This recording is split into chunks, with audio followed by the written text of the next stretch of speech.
Static from the command truck brushing her ears. A faint vibration came through the earpiece, a resonance deep and uneven like the breathing of a buried creature. Signal 1.6 gigahertz. Again, murmured Eric, the physicist beside her. Same as last autumn. But the amplitude doubled. That's impossible. The boreholes are sealed. Then something down there didn't get the memo. They descended toward the base of the mesa, where 2 reinforced PVC pipes disappeared into the rock.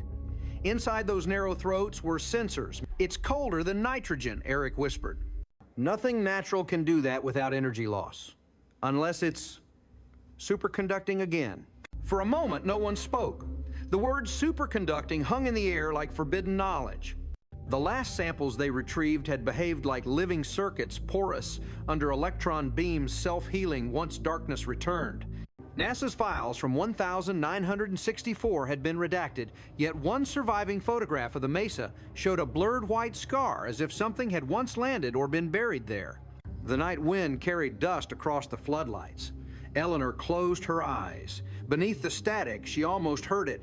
A faint modulation hidden in the 1.6 gigahertz's band, pulsing not in rhythm with machines, but with thought. Eric isolated the carrier. He frowned, fingers dancing over the console. A waveform appeared, a triple pulse, repeating every 4.23 seconds. That's prime sequencing, he muttered. 2, 3, 5, 7, 11. Someone's counting from underground.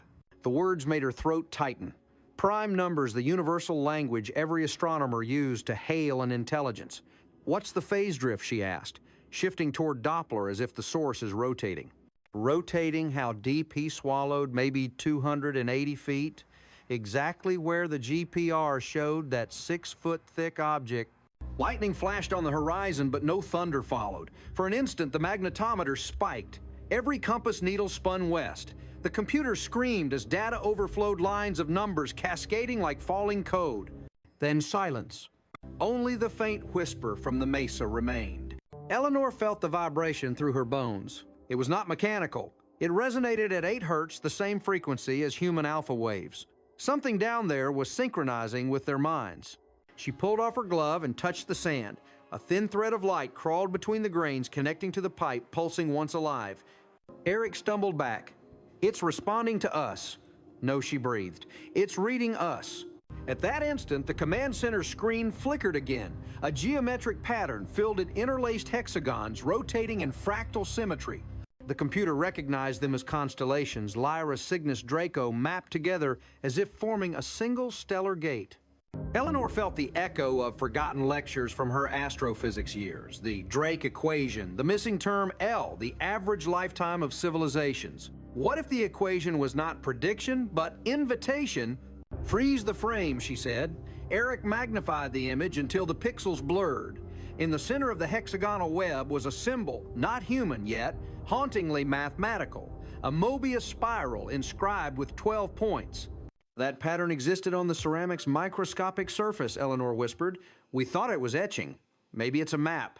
The wind rose again, whistling through the sensors. Somewhere above the mesa, a light flickered, not a drone, not a plane, a white sphere oscillating, silently aligning exactly with the coordinates of the buried object. Eleanor's pulse quickened. It's triangulating with us. Should we shut everything down? No, she said, eyes fixed on the hovering light. If it wants to talk, we listen. The signal sharpened, bursting through static. A voice, not sound, but resonance, filled their heads. The archive is incomplete. Eleanor gasped. Eric clutched the console that still trembled through the instruments they had left overnight. Eleanor woke to it before the alarm, her skin prickling with that same subsonic vibration, the same whisper that had haunted her dreams. The archive is incomplete. She whispered it again under her breath, as if saying it out loud could make it less real. The data was still there, a pulse that shouldn't exist, steady at one point, 6 gigahertz bleeding faintly into the hydrogen line, as though mimicking the cosmic signature that radio astronomers once used to search for life. Eric leaned over the console, eyes hollow from a night without sleep. Hydrogen resonance at 1,420 megahertz, he murmured.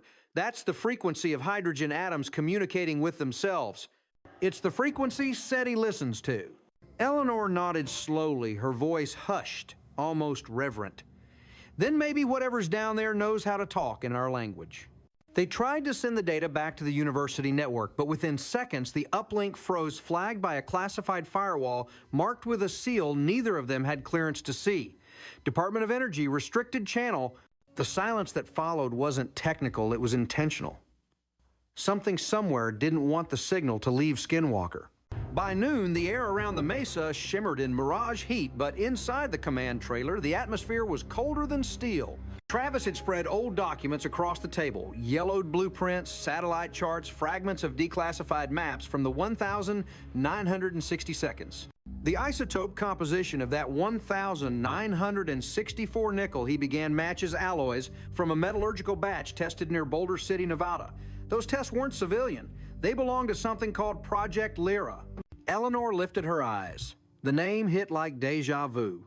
Lyra, the constellation that appeared in last night's data. Travis nodded. And maybe not a coincidence. The project was supposedly researching gravitational containment fields. If the material and the signal are connected, then Lyra's shadow might be buried under another desert. The convoy moved out at dusk headlights, carving tunnels through the dark. Hours turned into a blur of red dust and muted sky until the outline of an abandoned test range appeared against the moonlight, a field fenced in rust, its warning signs half buried under decades of sand. U.S. government property, no trespassing. The coordinates matched perfectly. When they set up the first ground-penetrating scan, the desert responded like a heartbeat. The signal returned from deep below a hollow spiral chamber, circular, symmetrical, lined with dense material that absorbed every echo. That's not natural geology, Eric said quietly. It's engineered. The next scan revealed something more. The pulse from the chamber mirrored the same one. 6 gigahertz signature from Skinwalker, but delayed by exactly 8 hours and 37 minutes, the time light would take to travel through the hum low, biological, almost like a cello note resonating inside bone. They lowered a fiber optic camera through the narrow shaft. The image that appeared on the monitor made every breath in the trailer stop. The walls of the tunnel shimmered like liquid glass, lined with thousands of plates arranged in concentric spirals. Each plate carried the Mobius pattern they had seen before, the same fractal symbol embedded in the ceramic from Utah. Between the plates flowed veins of light weaving and pulsing as if transmitting thoughts. Eleanor leaned closer, whispering to herself, "It's a machine, a living one." She magnified the image. Beneath each spiral were sequences of prime numbers etched alongside geometric glyphs, part mathematics, part ancient language. They're not words, she said, they're coordinates. Eric's voice was barely audible. Lyra Cygnus Draco. The same alignment as the constellations in the pattern. He hesitated. Maybe Project Lyra wasn't trying to create something new. Maybe they were trying to restore something that was already here. Before anyone could respond, the monitor flared white. Static howled through the cabin, and a pulse surged through the cable like an electric heartbeat. Then came the voice not heard but felt inside the skull, layered, harmonic, neither human nor mechanical. The continuum fractured. The custodians failed. Every gauge screamed. Radiation levels spiked, then stabilized. The ground trembled in small ripples. The voice returned, fading like a dying star, before sunrise. The sand beneath their boots began to vibrate, forming concentric waves around the borehole. Far above the stars shifted subtly, aligning with something unseen. Then on the horizon, northward, back toward Utah, a column of pale light rose from Skinwalker Mesa, piercing the clouds in perfect silence. It pulsed once, twice, then held steady as though answering a call. Eleanor whispered into the wind, "Lyra's gate. It's opening." And somewhere beneath her feet, deeper than stone or history, the archive stirred, remembering.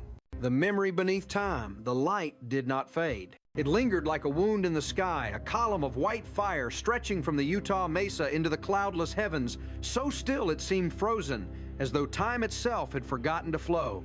For hours, no one spoke. The desert around them glowed with the unnatural radiance of a false dawn, and every instrument screamed without meaning. Frequencies collapsed into silence. Clocks drifted. Digital seconds melted into each other like numbers on soft glass. Eleanor stood at the edge of the borehole in Nevada, staring north where the light rose beyond the curvature of the earth. Her shadow stretched impossibly long, warped as if time were folding around her feet. "It's not light," she said quietly.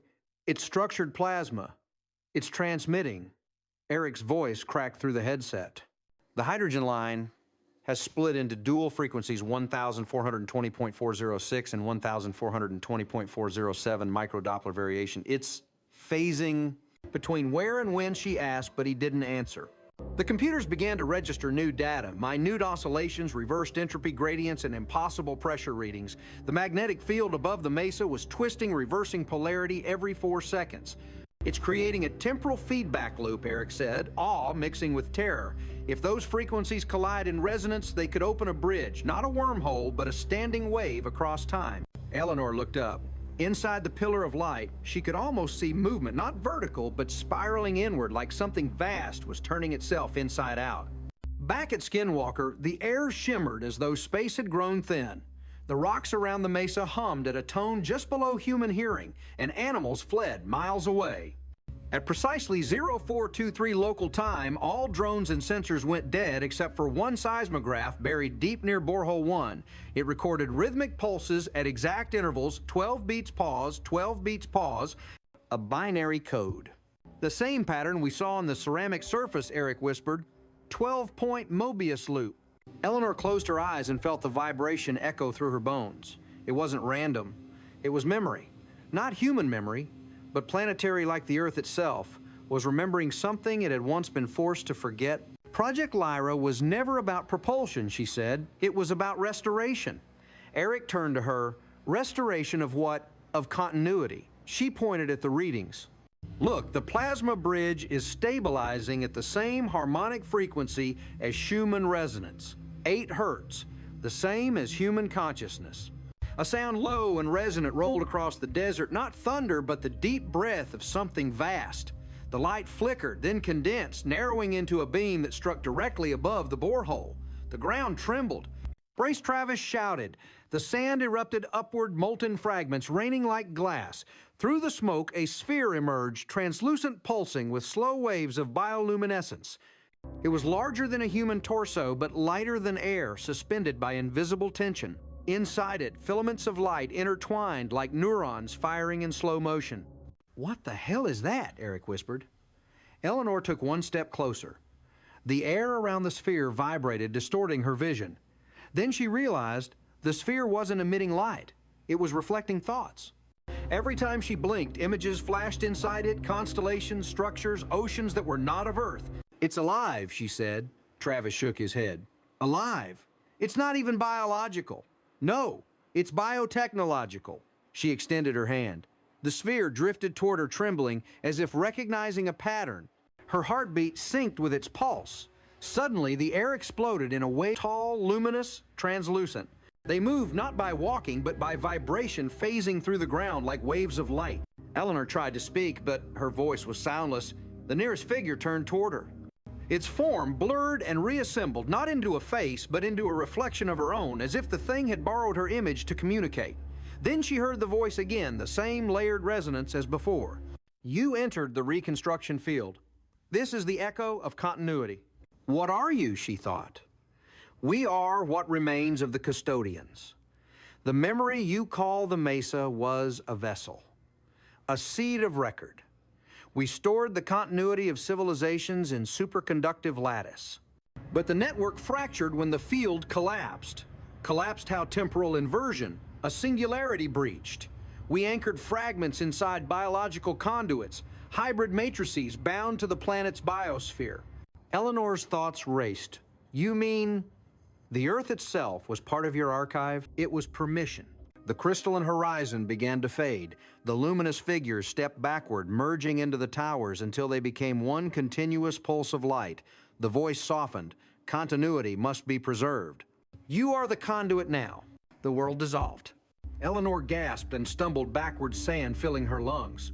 She was back in the real desert, or what she thought was real, the sphere hovering before her, its surface dimming as if exhausted. Eric's hands gripped her shoulders. You vanished, he said. For 12 minutes. Her throat burned. No, I was shown something.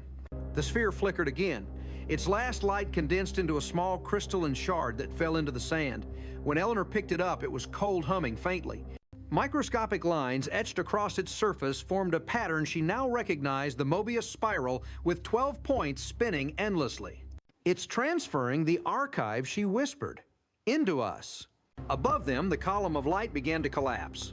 The plasma twisted inward, folding back into itself, until only a faint thread remained, connecting Utah and Nevada like a luminous scar. And for a moment, Eleanor thought she could hear a heartbeat, not her own, but the planet's. The sun rose over the scarred horizon, turning the sky into molten gold. The air smelled of ozone and burnt metal. Eric knelt beside her, still shaking. What happens now? She looked at the shard glowing in her palm. Now we remember. And far beneath the crust of the earth, the superconductive veins pulsed once like the closing of a colossal eye. The archive, incomplete for millennia, had begun to dream again. The language of neutrinos. 3 nights passed, though time felt uncertain, elastic bending in strange ways around the camp. The column of light was gone, but the desert had not returned to silence. Beneath the sand, the earth hummed as if a pulse had been buried alive. Every 12 hours, the sensors at both Utah and Nevada registered identical bursts, microsignals oscillating at exactly 8 hertz, carrying faint quantum fluctuations that no human ear could hear, but every human brain could feel. Eleanor hadn't slept. Since the contact, her perception of sound had changed. Silence was no longer empty. It was woven with layers, hidden harmonics, subtle beats beneath the threshold of thought. At first, she thought it was tinnitus, a phantom echo left from the plasma field. But then Eric began hearing it too, and Travis. By the 5th day, everyone on the team could detect the same invisible rhythm. It wasn't noise, it was language. Eleanor recorded her own brainwaves and matched them against the magnetic pulses from Skinwalker. The 2 waveforms overlapped with 98% similarity. Our brains are synchronized to it, she whispered. Whatever the archive is, it's now inside us. At night, when she closed her eyes, she saw flickers of geometry, moving latticeworks of light that shifted like the tessellation of a living equation. Within them, words formed not as letters, but as resonant feelings, gravity translated into thought, motion translated into color. She began to understand fragments: continuity vector, custodian frequency, containment breach, neutrino stream. One dawn, Eric stumbled out of the lab tent, pale and trembling. I ran the data through the neutrino array, he said. The flux changed. It's modulated, patterned how prime sequences again. But there's more amplitude peaks forming clusters of 12. He pointed to the screen. It's not random solar interference, it's structured. Eleanor's breath slowed. The neutrino, that ghost particle that passes through planets, through flesh, through time, was now carrying the same numerical pattern as the alien ceramic, the same Mobius 12-point code. It's the archive, she said softly. It's trying to speak through the only medium that touches everything, matter itself. For hours they recorded. Every fluctuation, every pulse. And then the first translation occurred not through software, but through the mind. The team sat together in the dark, each wearing neural monitors, and as the signals pulsed, images flooded their heads: a planet orbiting a red sun, oceans of luminous mist creatures of translucent skin gliding through electric storms. Then collapse, a blinding flash, silence. When Eleanor opened her eyes, she was crying. That was memory, she said, not vision memory. Eric looked terrified. Whose memory? The custodians. In the following days, physical changes began. The team's circadian rhythms broke apart. They no longer needed 8 hours of rest. Their brains entered REM cycles in seconds. Their body temperature lowered by 2 degrees. Blood samples showed microcrystalline structures forming near the pineal gland, the same lattice pattern as the shard Eleanor had found. The Department of Energy, now fully aware of their readings, sent encrypted orders to halt all operations and return the site to government custody. Brandon Fugel's private security received the message, but delayed compliance. They're afraid of what's happening, Travis said, or afraid of us. At sunset, the sky over both sites flickered like a film reel skipping frames. The stars above Utah shifted positions slightly, as if parallax itself had changed. Eleanor's instruments confirmed it. The curvature of space-time above the mesa was fluctuating by nanometers per second. The archive is rewriting geometry, she murmured. It's trying to reconnect with something it lost. That night, they felt the first tremor, not seismic, but temporal, a soft ripple of perception. For one instant, every shadow reversed direction and the stars blinked out, all except for one, Vega, the brightest in Lyra, pulsing in and out like a heartbeat. Eleanor felt the shard in her hand vibrate, matching the star's rhythm. The whispers returned not as words, but as pulses that bypassed hearing and went straight into thought. The lattice is incomplete. The bridge requires organic symmetry. She gasped. It needs us to finish the structure. Eric frowned. You mean biological input? No, conscious input. We are the missing algorithm. At 0217, under a sky trembling with static, they activated the field generator built from the superconductive ceramics. The air turned blue-white. Gravity wavered. The desert surface liquefied into rippling glass. From the center of the field rose tendrils of light, branching like neurons, connecting the boreholes of Utah and Nevada through a luminous arc visible from orbit. Eleanor stepped forward holding the shard. This is the core key. She placed it at the base of the field. The moment it touched the sand, the entire structure ignited, humming with harmonic resonance. Every mind in the camp fell silent, not out of fear, but because thought itself had become external. They could feel each other's memories, looping, merging. The barrier between consciousness dissolved. Eric saw through Eleanor's eyes, and she through his. For a few endless seconds, humanity became a single shared awareness, vibrating in the rhythm of the earth. Then came the final message, clearer than speech, older than stars. The archive was not built to store knowledge, it was built to remember existence. The field imploded. The light folded inward. The desert went dark. When dawn returned, the instruments were dead. The air was still. The shard in Eleanor's palm was gone, melted into her skin, leaving a faint pattern like a Mobius loop beneath the flesh. She could still hear the low hum deep inside her skull, the language of the neutrinos, the pulse of matter remembering itself. She turned toward the mesa in the distance. The horizon shimmered faintly, not with heat, but with memory. She understood now the custodians had never truly vanished. They had transformed not into gods or ghosts, but into the physics that governs everything. Eric's voice broke the silence. Eleanor, what are we now? She smiled faintly, eyes reflecting the first light of dawn. We're what they always were, continuity. And somewhere beneath the sand, a new pulse began, a deeper one, a seed waiting for the next consciousness to hear its song. Night in the desert no longer felt like night. The air itself glowed with a faint electric haze that never disappeared even when the sun rose. Every grain of sand seemed charged alive, whispering.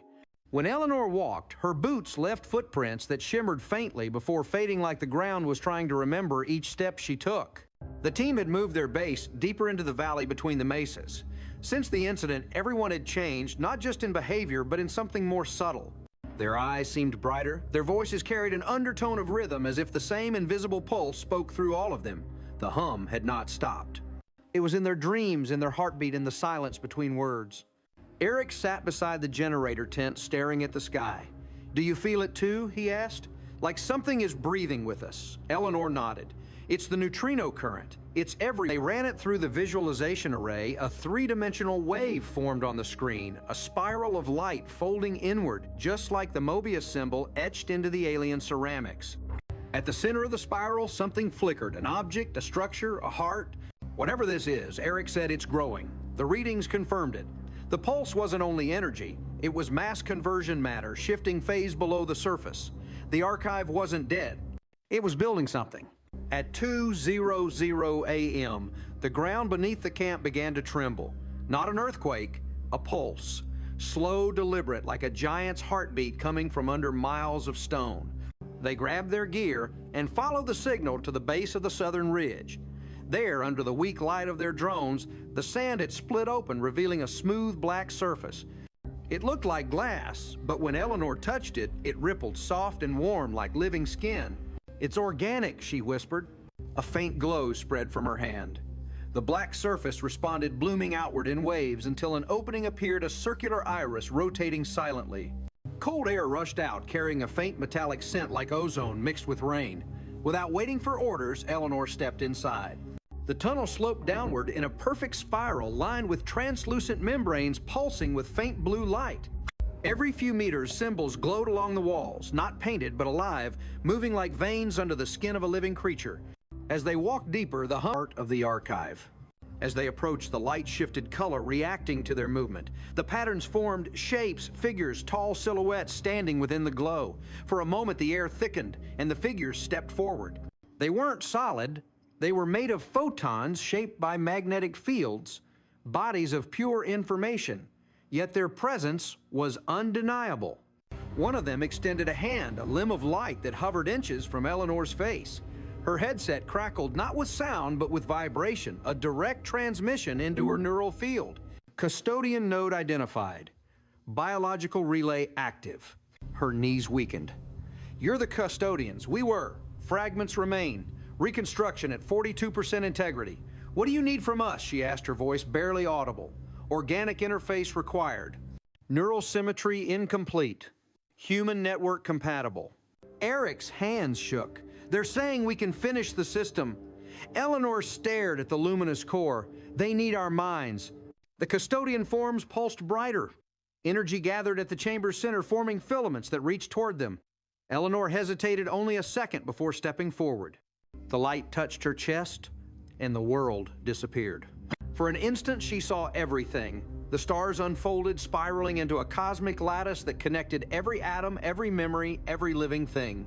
She saw civilizations rise and vanish, not just human, but countless others, their histories encoded as vibrations in the universal field. She saw how consciousness was not born from matter, but was the force that shaped it. The custodian's voice filled her thoughts. Continuity must not fail. The archive is the memory of existence itself. When one world forgets, another remembers. She felt herself splitting one part human, one part light. Every neuron in her body fired in synchrony with the pulse of the chamber. For a second, she was both observer and archive body and equation. Then, suddenly, she was back. Eric caught her before she fell. Eleanor. Her eyes glowed faintly. I saw them, she whispered. They're rebuilding through us. Every thought we have is rewriting the field. Before anyone could speak, the entire chamber convulsed. The membranes on the walls began to retract, revealing what lay beyond an endless network of tunnels filled with the same blue glow stretching into darkness. The archive was not a single structure. It was a living continent under the desert, and it was waking up. The floor began to rise, lifting them toward the core. Energy flared. Travis shouted something, but his voice was swallowed by the roar of resonance. The light shot upward through the ceiling, carving a beam straight into the sky. The same moment, a matching column erupted from Utah. The two merged above the clouds, forming a bridge of plasma arcing across the stars. The custodian's voice thundered through their minds. Link complete. Biological synchronization achieved. Every nerve in Eleanor's body felt like fire and ice at once. Her mind filled with visions, not dreams, but memories, not her own. Oceans, boiling skies, splitting planets forming. She saw the birth of the Milky Way, the first spark of consciousness in a sea of dust. Then she saw Earth, young. Outside lightning split the sky in silence. The bridge of plasma began to collapse, inward folding space like a mirror turning itself inside out. The chamber shuddered, the hum reaching unbearable intensity. Eleanor grabbed Eric's hand. If this implodes, we'll... Before she could finish, the light consumed them. When awareness returned, the chamber was gone. They stood once more on the desert surface. The opening had sealed, leaving only smooth sand. Above them, the stars burned clearer than ever. Vega blazed directly overhead, pulsing slowly like a heartbeat syncing with theirs. Eric's voice trembled. Did we finish it? Eleanor looked at her hands. Under her skin, faint threads of blue light moved like veins of starlight. She smiled, though her voice shook. No, it finished us. A gust of wind swept through the valley. For the first time since the beginning, the hum was gone. The desert was silent, not empty, but at peace. The archive had awakened not as a machine beneath the earth, but as something woven into every atom of life. Far away, deep beneath the mesas, the superconductive tunnels pulsed one last time, a slow, steady rhythm echoing through the crust, like the beating heart of a world that had just remembered its own name. The desert had not moved for 3 days. No wind, no rustle, not even the dry hiss of sand. Eleanor kept thinking the silence would end, but it didn't. It had a texture like the stillness after an explosion that never quite happened. She could feel the world listening. At dawn, she walked out to the rim of the mesa. The sun looked wrong, too sharp, almost blue at the edges, as if the spectrum itself had shifted. Her shadow was crisp and pale, and when she moved, it lagged by the smallest fraction of a second. She tested it twice. The delay was real. Eric confirmed it that afternoon. Atomic clocks differ by 4 milliseconds per hour, he said, voice dry with disbelief. Only here. Outside the ranch time is normal. Local space-time distortion, Travis murmured. Like the archive, Bennett and forgot to straighten it back. They spoke quietly as if afraid to wake the desert. The instruments worked again, but the data had changed. Magnetic fields pulsed in steady rhythm, not noise, but structure. A code repeating endlessly in the subhertz range, a living heartbeat beneath the rock. That night, Eleanor dreamed of water. She stood beneath an ocean that hung in the air, transparent and slow, full of drifting particles of light. Each one sang a single tone. When she woke, she could still hear the chords fading through the dawn. She began keeping notes, subtle changes in temperature, the way compasses refused north the faint bioluminescence that shimmered over stones after sunset. Even the animals behaved differently. Coyotes circling the ranch at exact intervals, birds migrating in perfect geometric arcs across the sky. The archive had touched more than their minds. It had whispered into nature itself. Eric's analysis showed identical harmonic ratios between the mesa signal and neural oscillations in human alpha waves, the field's embedding itself in the biosphere, he said. It's stabilizing through living systems using life as a feedback circuit. So we're part of it now, Travis said. Eleanor smiled faintly. We always were. We just didn't hear it before. In the evenings, they gathered around the silent instruments, watching the graphs flow like tide marks. No one spoke much. Words felt too heavy. Sometimes Brandon would walk the perimeter, his flashlight sweeping the stone, muttering to himself about responsibility, about what it meant to own a place that might now own him. On the fourth day, a tremor ran through the air, not through the ground, through the air. It was soundless, but strong enough to make their bones vibrate. Then, every radio on the mesa came alive at once. Static first, then a low harmonic note, clear and steady. Same frequency, Eric whispered. 1.6 gigahertz. The sound deepened until they felt it rather than heard it. Lights along the ridge flickered in perfect unison like breath. Eleanor closed her eyes and reached toward the console. The pattern was familiar, 12 pulses, pause 12 again. She mouthed the sequence under her breath and felt a response. The static changed pitch, matching her rhythm. It's mirroring me, she said. Travis leaned forward. Like call and response, more like conversation. They recorded the interaction for hours. The field seemed playful, almost gentle shifting tones when they changed voice or movement. When Eric clapped his hands, a flash of light rippled across the mesa.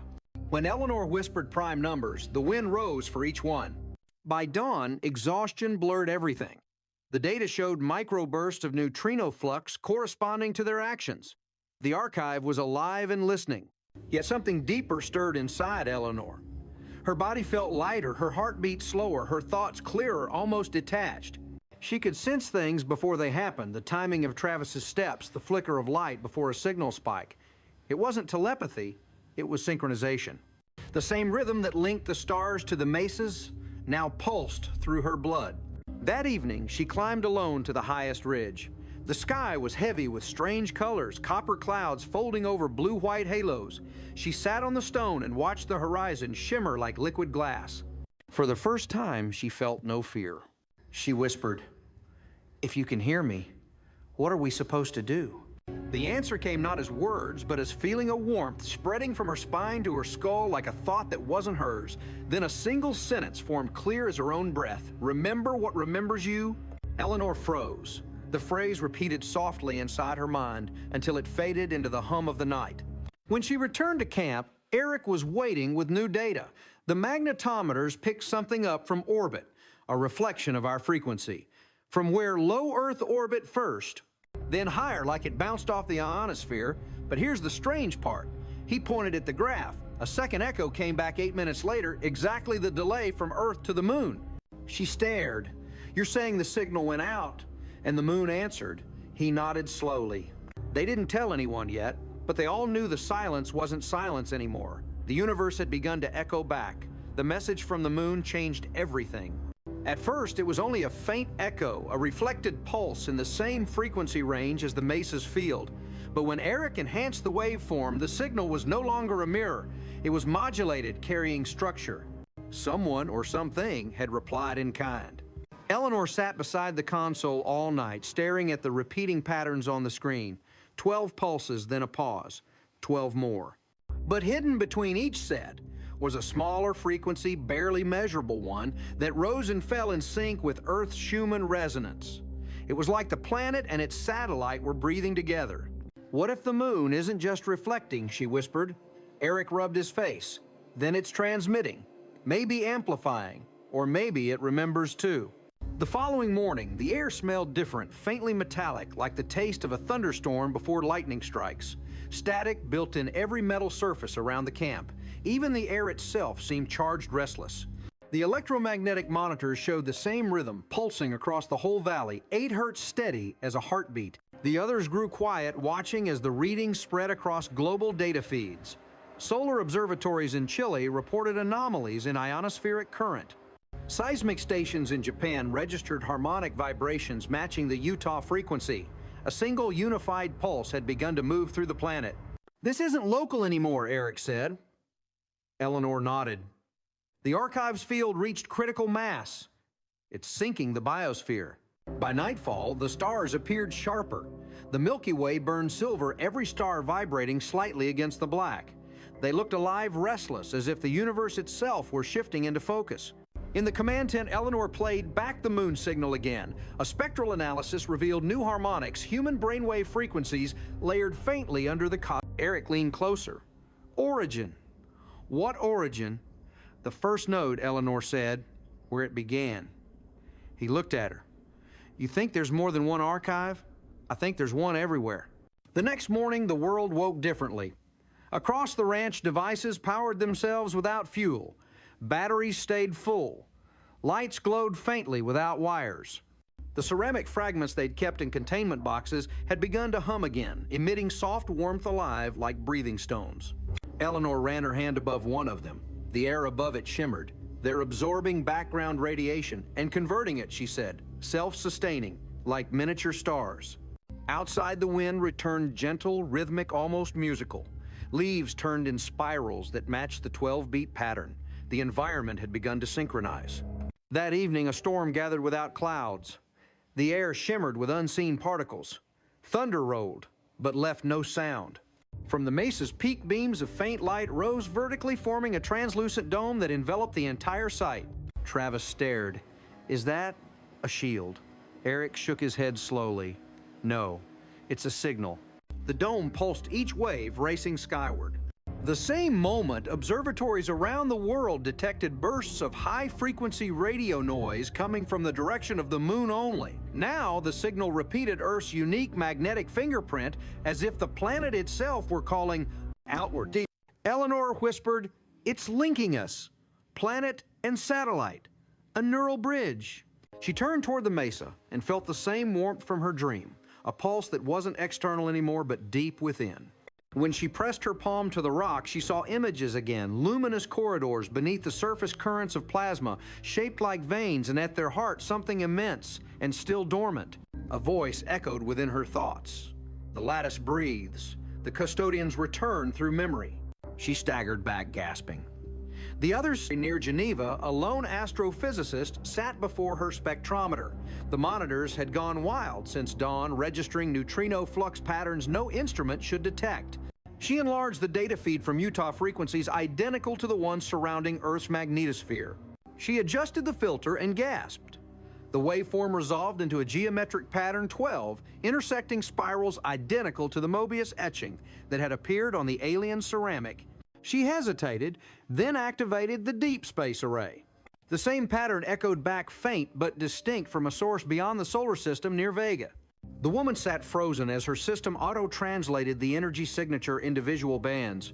It formed an image of a sphere blue and white Earth, reflected back from Vega's direction, glowing faintly as if recognized. She whispered to herself, "They see us." Back in Utah, the team had no idea yet. They sat on the mesa as the sky rippled above them like a mirror of fluid glass. The moon had grown brighter, almost translucent, showing faint geometric grids across its surface structures that had never been visible before. Travis stared through binoculars. "That's not reflection. That's activation." The patterns glowed brighter until a beam of light extended from the lunar surface, thin and silver, connecting directly to the mesa.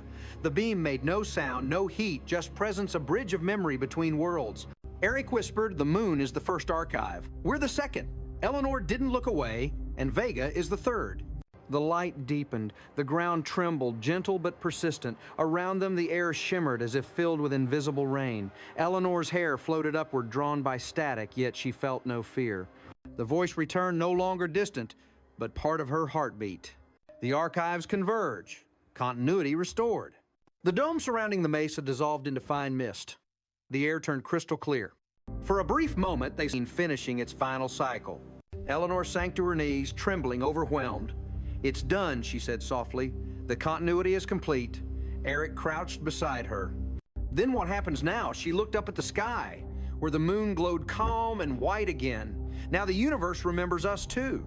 The sky over Skinwalker Ranch had never looked so empty. After the dome of light vanished, even the stars seemed to hesitate. The familiar hum, the one that had lived in their bones for weeks, was gone.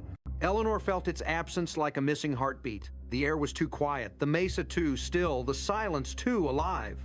She spent the first morning walking the perimeter alone. The soil beneath her boots was glass smooth, fused by heat that had left no scorch marks. Every step echoed softly as if the ground remembered sound but refused to repeat it. Eric sat beside a dead console, eyes unfocused. "All systems flatline," he said without looking up. "Magnetometers, seismographs, radiation meters, all zero." "That's impossible," Travis muttered. "Even nothing has noise." Eleanor touched the screen. "Maybe it's not nothing," she said. "Maybe it's equilibrium." At noon, the wind returned not from the west or the east, but from above, descending like breath. It carried the faint smell of ozone and wet stone.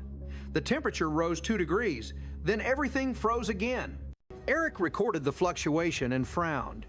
It's periodic 11-minute cycles, like the planet's lungs filling and emptying. Breathing, Eleanor repeated. They weren't the only ones noticing changes. A faint signal appeared on global networks. Astronomers, meteorologists, even amateur radio operators reported background static around 1.6 gigahertz, the same frequency that had haunted the ranch. Most dismissed it as solar interference. Others whispered of contact. A short news clip played on Brandon's phone that evening. However, no official statement from NASA, though sources confirm unusual readings from the moon's surface. Scientists are urging calm. He muted it. The world outside had begun to ask questions the ranch could not answer. That night, when Eleanor tried to sleep, she dreamed again of the ocean hanging above the desert. But this time, it moved. Waves rolled through the air, carrying reflections of cities she had never seen, structures of light suspended in nothingness. Between the ripples' faces appeared her own. Eric's Travis's then faded like echoes. She woke with the taste of salt on her lips. Outside dawn painted the mesa in dull silver. The silence had shape, now a vibrating pipe now. No glow, no hum. Height, its dish aimed across the broken slope. Eric tuned the receiver by touch. Eleanor closed her eyes to listen with the part of herself that had learned to hear without ears. At first there was nothing. Then a thin filament of tone, almost imaginary, threaded the air too faint to register as sound too real to be dismissed. It hovered at the edge of perception like a word you almost remember. As the dish pan left, the tone drifted with it, not attached to the machine, but to the space itself, as if the mesa remembered where it once spoke. "Phase it," Eleanor said. Eric split the carrier into 2 offset signals and let them interfere. The interference should have produced simple beats. Instead, the beats arranged themselves into arithmetic, a ladder of primes, stepping upward in patient increments. Travis exhaled through his teeth. "It's there, hiding in the null." In the silence, Eleanor corrected gently. "Silence isn't empty.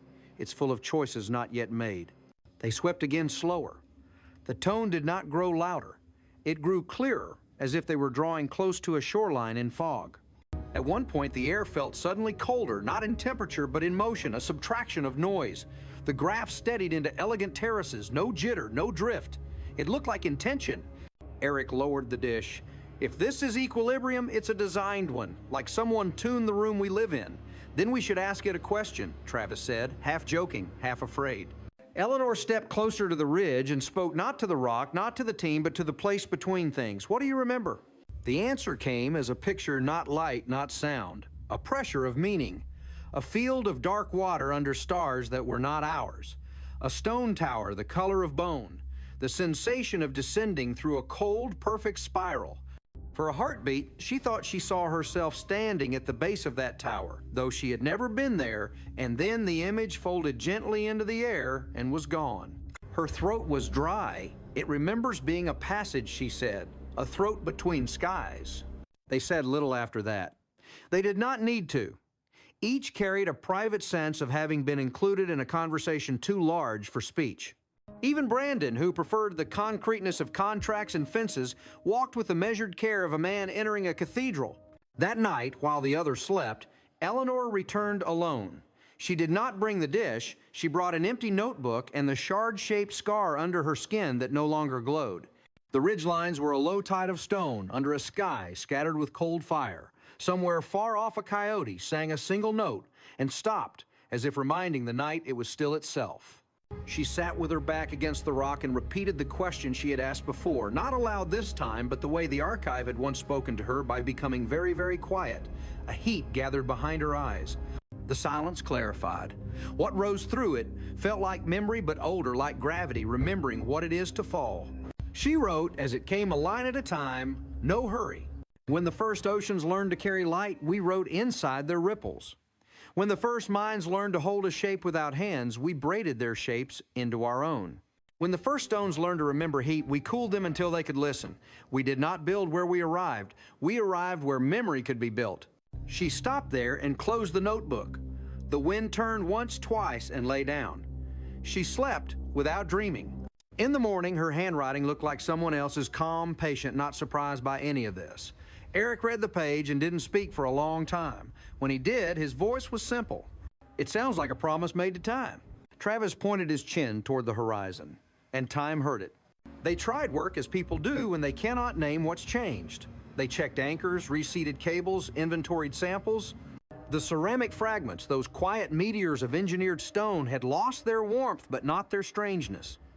Under the hand lens, their surfaces still carried microscopic reliefs, Mobius spirals nested inside lattices that looked like frost.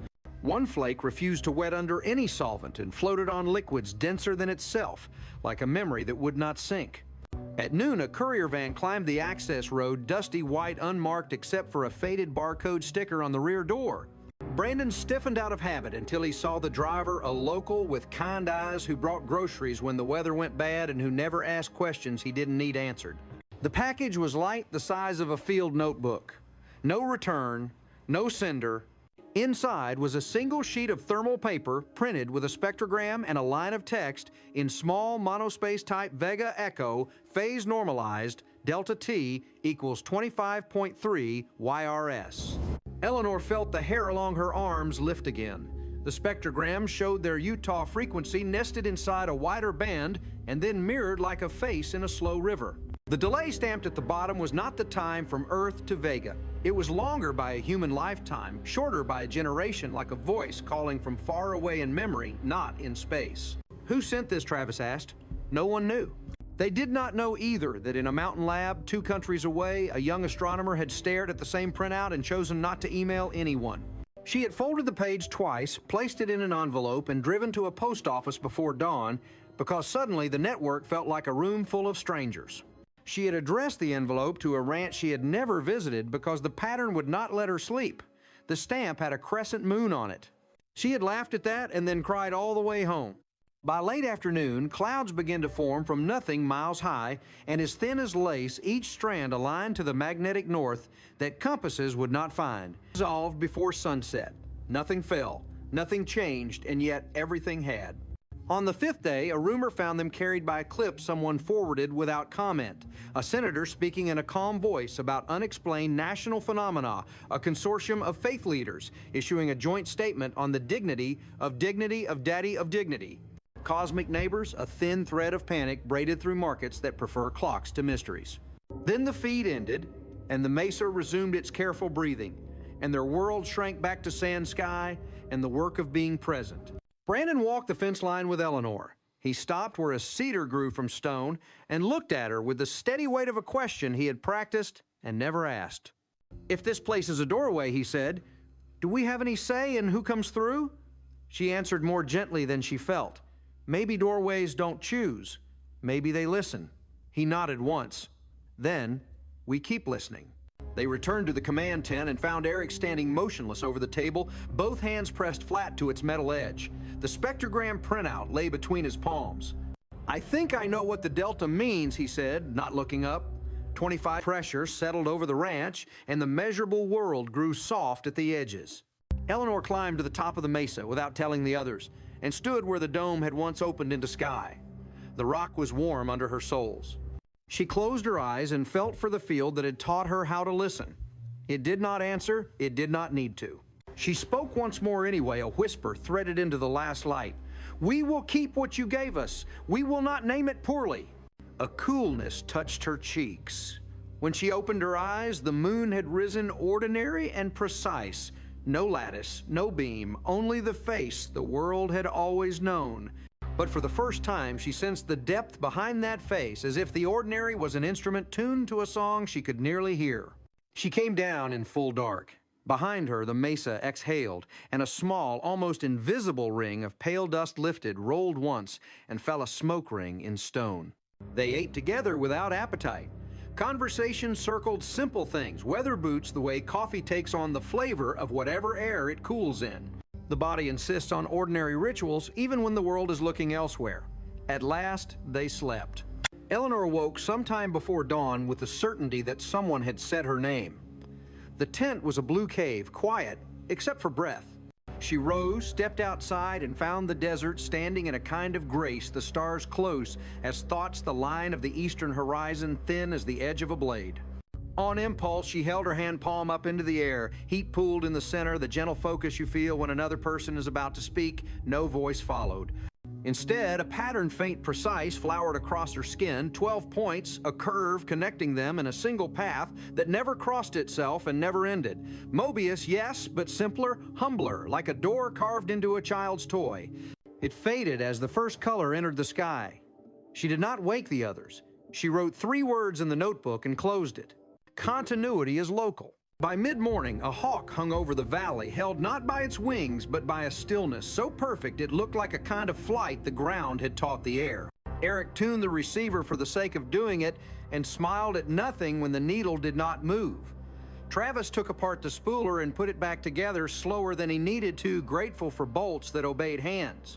Brandon called the gate and told them not to expect anyone. Nothing was decided. Everything was underway.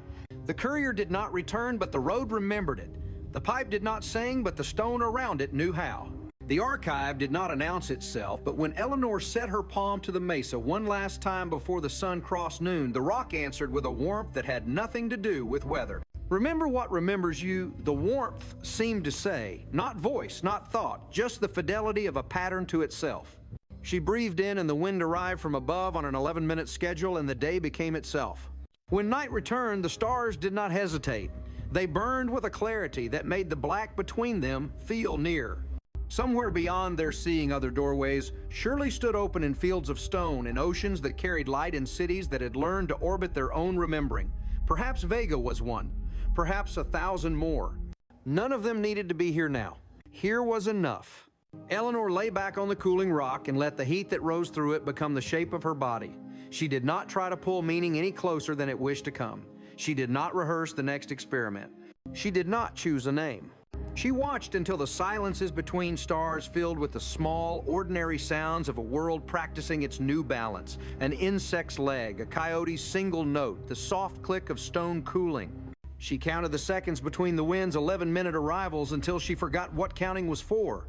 In the morning, they would work again. In the afternoon, perhaps a cloud would stand exactly where a question should, and then drift.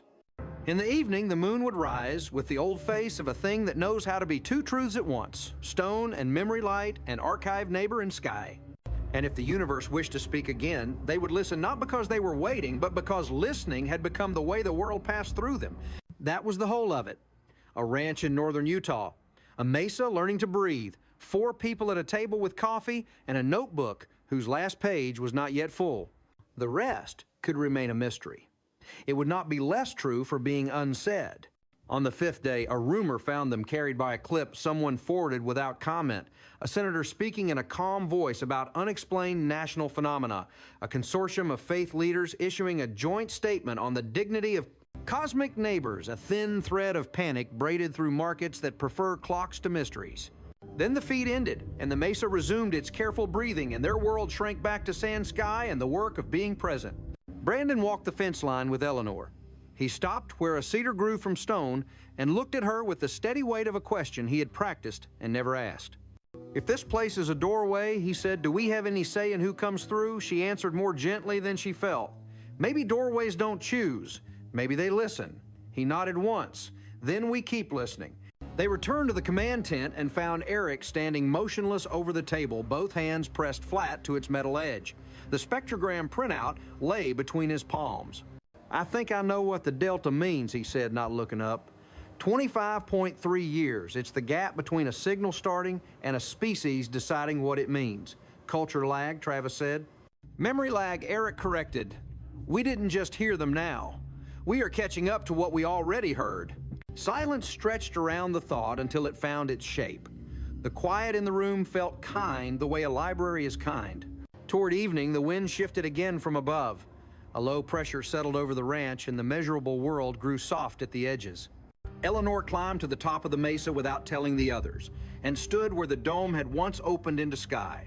The rock was warm under her soles. She closed her eyes and felt for the field that had taught her how to listen. It did not answer. It did not need to. She spoke once more anyway, a whisper threaded into the last light. "We will keep what you gave us. We will not name it poorly." A coolness touched her cheeks. When she opened her eyes, the moon had risen ordinary and precise. No lattice, no beam, only the face the world had always known. But for the first time, she sensed the depth behind that face, as if the ordinary was an instrument tuned to a song she could nearly hear. She came down in full dark. Behind her, the mesa exhaled, and a small, almost invisible ring of pale dust lifted, rolled once, and fell a smoke ring in stone. They ate together without appetite. Conversation circled simple things, weather boots, the way coffee takes on the flavor of whatever air it cools in. The body insists on ordinary rituals even when the world is looking elsewhere. At last, they slept. Eleanor woke sometime before dawn with the certainty that someone had said her name. The tent was a blue cave quiet except for breath. She rose, stepped outside, and found the desert standing in a kind of grace, the stars close as thoughts, the line of the eastern horizon thin as the edge of a blade. On impulse, she held her hand palm up into the air. Heat pooled in the center, the gentle focus you feel when another person is about to speak. No voice followed. Instead, a pattern faint precise flowered across her skin, 12 points a curve connecting them in a single path that never crossed itself and never ended. Mobius, yes, but simpler, humbler, like a door carved into a child's toy. It faded as the first color entered the sky. She did not wake the others. She wrote 3 words in the notebook and closed it. Continuity is local. By mid-morning, a hawk hung over the valley, held not by its wings, but by a stillness so perfect it looked like a kind of flight the ground had taught the air. Eric tuned the receiver for the sake of doing it and smiled at nothing when the needle did not move. Travis took apart the spooler and put it back together slower than he needed to, grateful for bolts that obeyed hands. Brandon called the gate and told him not to expect anyone. Nothing was decided. Everything was underway. The courier did not return, but the road remembered it. The pipe did not sing, but the stone around it knew how. The archive did not announce itself, but when Eleanor set her palm to the mesa one last time before the sun crossed noon, the rock answered with a warmth that had nothing to do with weather. "Remember what remembers you," the warmth seemed to say, not voice, not thought, just the fidelity of a pattern to itself. She breathed in, and the wind arrived from above on an 11-minute schedule, and the day became itself. When night returned, the stars did not hesitate. They burned with a clarity that made the black between them feel near.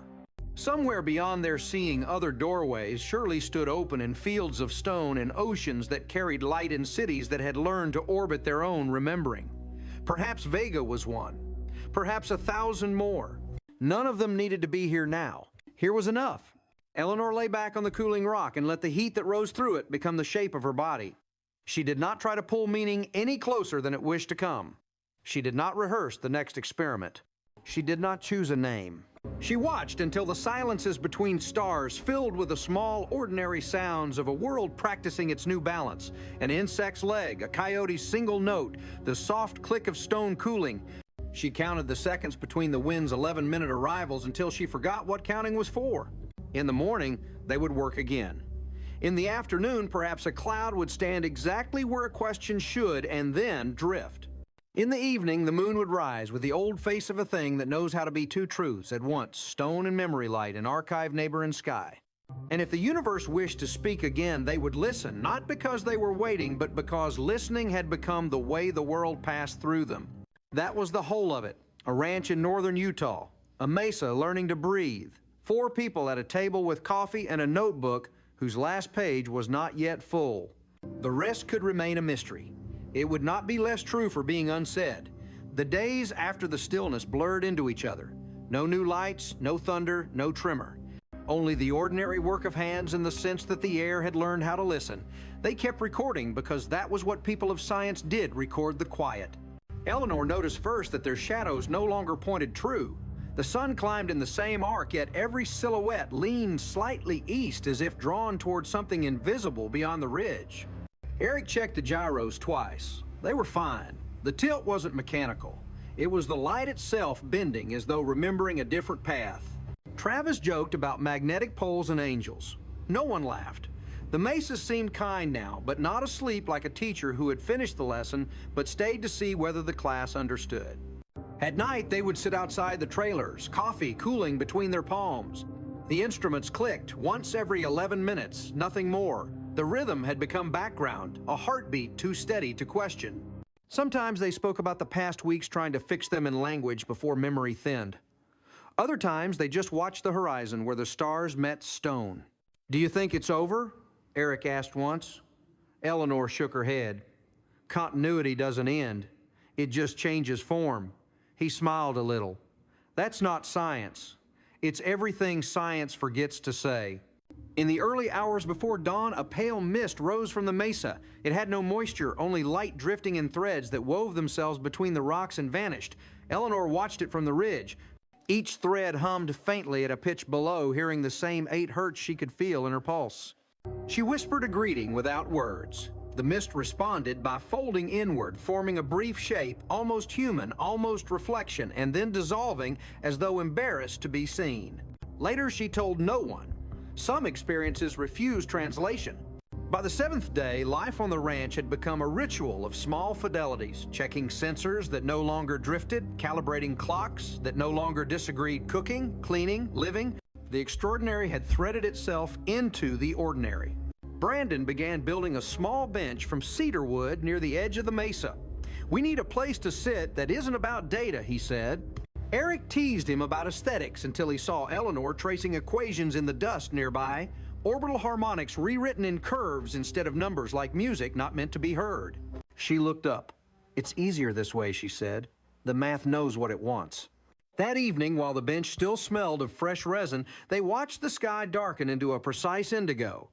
The moon rose clean and bare. For the first time in months, it felt like the world had found its balance again. Yet beneath the peace, Eleanor sensed something vast and tender, awaiting not for catastrophe or revelation, but for comprehension. She realized that understanding was not an arrival, but a direction, and that perhaps the custodians had never left because they had never been separate. The breeze turned warm. Eric's voice broke the quiet. "Do you ever wonder if we're still ourselves?" She considered. Maybe being ourselves was only the beginning.